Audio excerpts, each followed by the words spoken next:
Potret Sermatengku Dian Anugerah, anggota TNI saat ditangkap tim polisi militer di parkiran A Bandara Kuala Namu, tepatnya di depan KFC, Bandara Internasional Kuala Namu, sekitar pukul 10.45 waktu Indonesia Barat.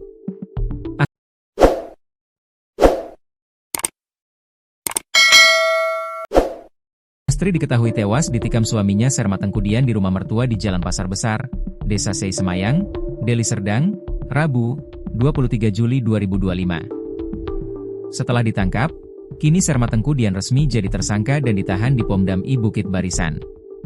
Kapendam I Bukit Barisan Kolonel Asrul Kurniawan dalam wawancara di Kodam I Bukit Barisan pada Jumat, 25 Juli 2025, mengatakan saat ini Sermatengku tengah diperiksa lebih lanjut. Saat ini yang bersangkutan masih diperiksa lebih lanjut, ujar Asrul. Meski begitu, ia tidak merinci pasal yang disangkakan kepada Sermadian. Asrul sebelumnya mengungkapkan bahwa terdapat masalah ekonomi yang latar belakangi tindakan Sermadian. Ia menjelaskan bahwa Sermadian dan Astri telah menikah sejak tahun 2011, namun hubungan mereka mengalami ketidakharmonisan sejak tahun 2013 hingga 2025. Puncaknya yang kemarin, kata Asrul kepada Kompas.com melalui saluran telepon pada Kamis, 24 Juli 2025. Pemicunya ada kesulitan ekonomi keluarga. Mereka juga sudah pisah rumah 2 bulan terakhir, tambahnya.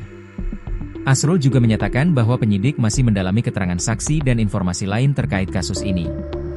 Terkait dugaan judi online yang mungkin melibatkan Sermadian, Asrul mengungkapkan bahwa belum ada informasi lebih lanjut yang diterima.